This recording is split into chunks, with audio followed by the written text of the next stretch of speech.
Fellow Toastmasters and honored guests, observe this beautiful flower arrangement.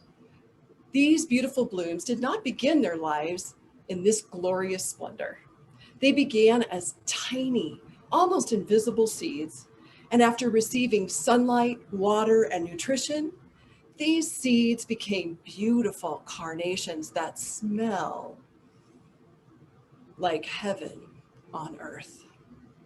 Without good sunlight, water, and nutrition, the seeds lay lifeless and dormant, waiting for their turn to grow. People are very much like these beautiful blooms. They need these things to thrive because without them, they just live invisible beneath the ground, waiting for their turn to bloom. Imagine what it might be like to be under the ground and never have the warmth of the sun to kiss your face. As you consider how that might feel, I would like to share with you part of my journey out of the dark and dusky shadows into the warm, delightful sunlight. My seed was planted in 1958 and got off to a really rocky start. My mother struggled with mental illness all of my life and tried to kill herself when I was 8. Sitting outside that bathroom door in a crying puddle, I begged my mother to come out. At that moment, I unknowingly sold my soul to my mother. My life became about securing hers. I began a 49-year habit of mother tending, which included fitting in and being invisible. I received some sunlight at school and I was plunged into the darkness around my mother. My seed was seriously confused. Lacking consistent sunlight, it waited dormant and invisible under the ground. At 18, I flew off to college as quickly as I could so that I could remove myself from that confusing environment. I found some great spiritual mentors there. My seed began to get some consistent sunlight and water. Amazingly, I began to grow. I had a stem and I had some leaves and I was on my way to blooming. Moving out of those shadows, I began to find my passions and allowed myself to be more visible. I also became an avid lover of God at that time. I learned that people need consistent watering from those around them to bloom. My spiritual mentors became this for me, and I began to experience true joy for the first time since I was 8. One of my spiritual mentors eventually became my husband. He was a larger than life kind of guy.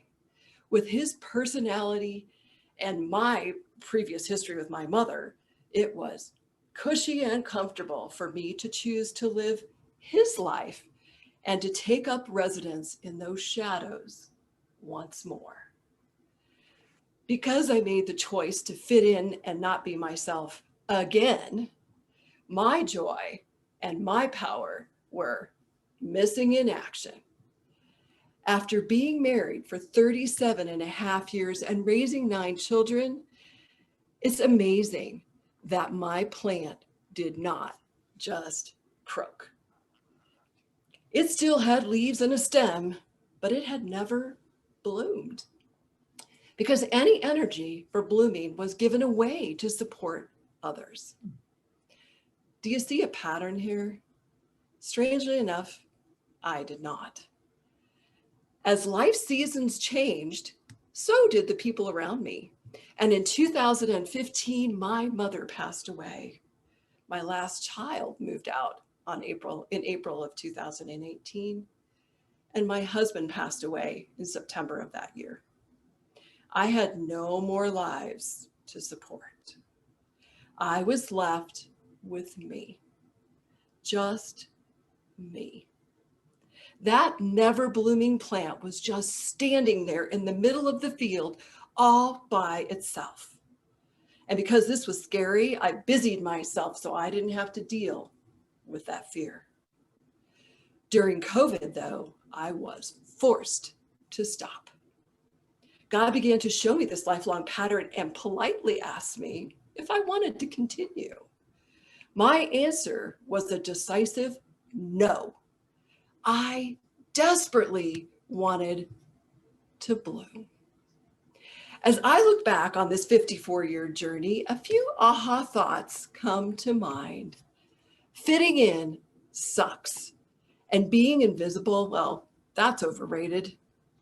We need to step into that warm, delightful sunlight and allow ourselves to be seen. We need our friends and family and perhaps even therapists to water us and help us sort out our tangled webs. Lastly, we need to choose to nourish ourselves.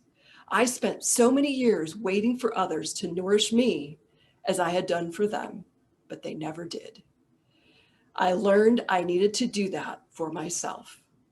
I am now making choices daily to step into that warm, delightful sunlight and find my passions and my dreams. I am beginning to bloom and look like this beautiful bouquet.